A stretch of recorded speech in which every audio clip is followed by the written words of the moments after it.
Assalomu alaykum hurmatli obunachilar, Mizi.com YouTube kanaliga xush kelibsiz. Bu videoda biz Shopify do'konining yuridik tarafi haqida bo'lib o'tadi, ya'ni yetkazib berish yoki qaytarib olish siyosati haqida.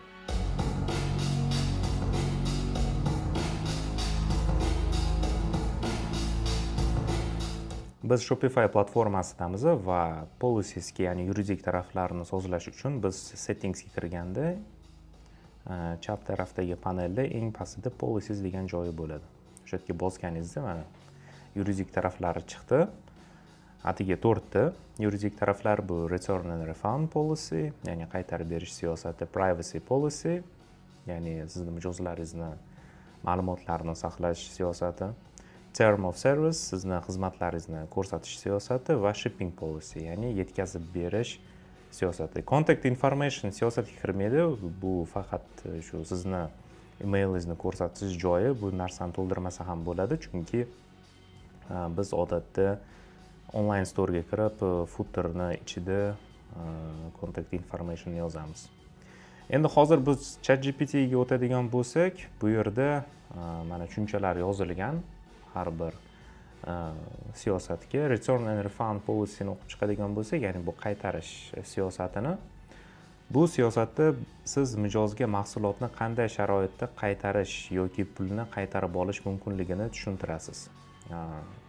Misol uchun, mahsulot yetib kelganidan 14 kun ichida qaytarish mumkin. Misol uchun, mahsulot yetib kelmadi yoki yetib keldi va brak bo'lib chiqdi va sizda 14 kun bor pulni mijozga qaytarib berish uchun, ya'ni bu to'lov tizimi orqali bo'ladi. Qaysi to'lov tizimi sizda ulangan bo'lsa, Stripe, PayPal yoki Shopify Payments, o'sha orqali qaytarasiz yoki o'rniga yangi mahsulot yuborasiz agar brak chiqib qolgan bo'lsa.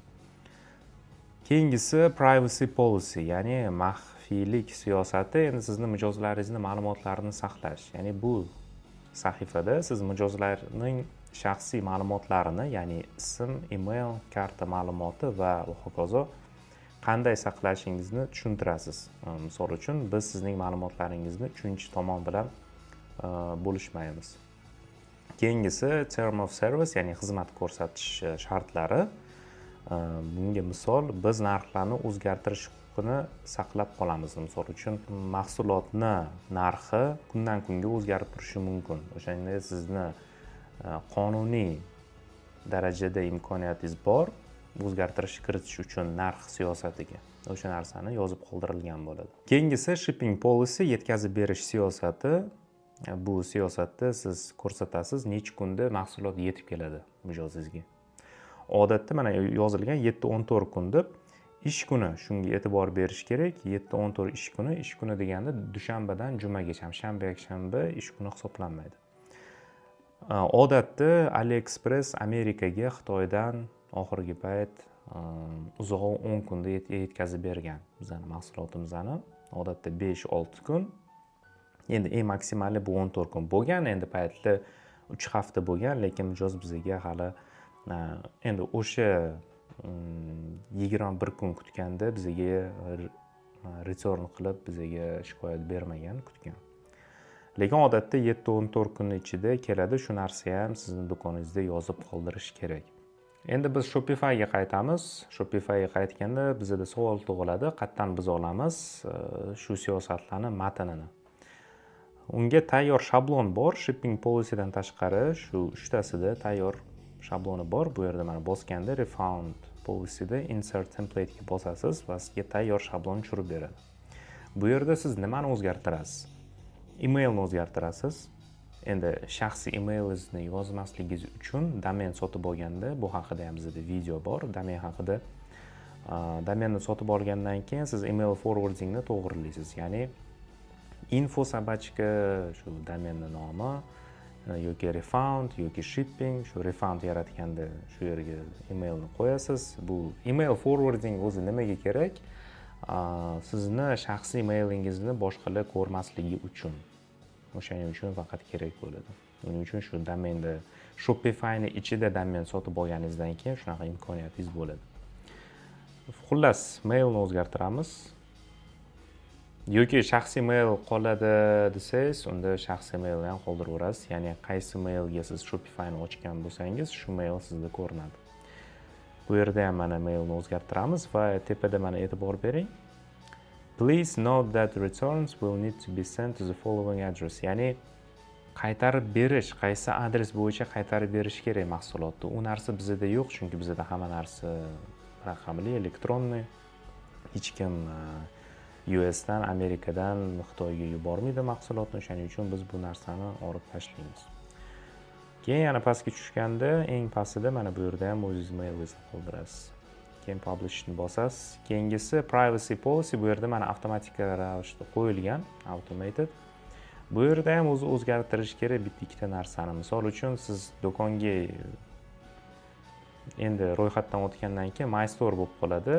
Generalda siz shu My Store'ni, do'konni nomini bergandan keyin privacy policyga kirasiz va bu yerda agar shu My Store qolib ketgan bo'lsa, misol uchun buni o'chirib, shu My Store'ning o'rniga do'konning nomini yozib qoldirasiz.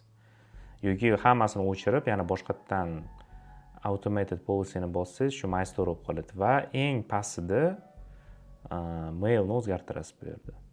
Mail, keyin agar maildan keyin mabodo yetkazilgan adresni qo'yish kerak degan joy bo'lsa, uni ham o'chirib tashlaysiz, faqat mailni yozib qo'yasiz. Save ni bosamiz. Keyingisi term of service, kirganda insert template ni bosamiz va bu yerda mana tepada o'zgartiradigan joylari bor. Adashmasam bitta-ikkita. O'qib chiqamiz, qarab, o'zi bormi yoki yo'qmi, chunki doimiy o'zgarib turadi. Nima desam ekan, siyosatlar mana misol uchun section 10 da link privacy policy link degan joyi bor. Ya'ni bu yerga siz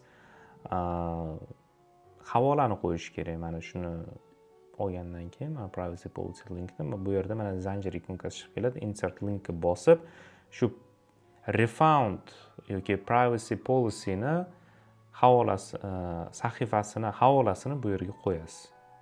Endi bunaqa chuqurlash shart emas, chunki hech kim bariga kirib aynan shu link darajasigacha o'qimaydi. Endi bariga ham ideal tarzda qilmoqchi bo'lsangiz, unda shunaqa qilib chiqasiz. O'qib chiqasiz, o'zi agar privacy policy bo'lsa, privacy policyga, refund policy bo'lsa, refundga va hokazo. O'zi bunaqa narsani qilish ham shart emas. Eng pastiga tushganda shu term of service'da 24-sectionda contact information'da agar sizda firma bo'lsa, chet elda, misol uchun Amerika Qo'shma Shtatlarida yoki Buyuk Britaniyada, Angliyada firma bo'lsa, shu firmani ma'lumotlarini yozib chiqasiz. Ya'ni soliq raqamini yozib chiqasiz, biznes adresini yozasiz yoki telefon raqam shu firmani va hokazo. Agar sizda firma ochilgan bo'lsa va shu firmaga to'lov tizimi ochilgan bo'lsa, agar yo'q, bu jismoniy shaxs bo'lgan bo'lsa, to'lov tizimi, unda siz bu narsani olib tashlaysiz. Polniy ma'noda olib tashlaysiz. Olib tashlab, mana bu yerda oxirsida info, sabachka yoki shu o'zingiz mailingizni qoldirib qo'yasiz. Keyin publishingni bosasiz va keyingisi shipping policy. Mana e'tibor bering, bu yerda shablon yo'q, lekin bizda tayyor shablonimiz bor. Shu videoni tasvirida qoldirib ketganmiz shipping policyni. Mana bu yerdan biz olamiz. Kopiya qilamiz va e'tibor bering, mana qizil bilan qizil rangda bu yerda siz o'zingizni mailingizni qoldirasiz. Mana info, shu mail yoki o'zingizni shaxsiy mailingizni qoldirasiz. Ya'ni qayerga murojaat qiladi sizni potensial mijozingiz, agar mijoz sizdan mahsulot sotib olgan bo'lsa va yetkazib berish bo'yicha savollari bo'lsa. Va Shopify'ga qaytib, shipping policyni mana bu yerga qo'yamiz va publishingni bosamiz. Va bo'ldi. Shu bilan ishimiz yakunlandi. Endi savol tug'iladi, nimaga aynan shu narsalarni biz to'ldirishimiz kerak? Chunki to'lov tizimini ulaganda to'lov tizimi bot, odatda bot algoritm kirib, endi ulagandan keyin o'sha zahot emas, 1 oydan keyin yoki 2 oydan keyin sizning do'koningizga kirib shu narsalarni tekshirib oladi. Ya'ni siyosiy taraflarni, agar bu narsalar bo'lmasa, sizni to'lov tizimingizni vaqtincha muzlatib qo'yadi. O'shaning uchun do'kon ochganda shu narsalarni to'ldirish shart. Ayniqsa domen sotib olgandan keyin shu policylarni hammasini to'ldirib chiqishingiz kerak bo'ladi. Agar savollaringiz bo'lsa, Telegramga yozing mizi.com/support va o'zingizni sifatsiz bilimlardan ehtiyot qiling. Keyingi videolarda ko'rishguncha, xayr.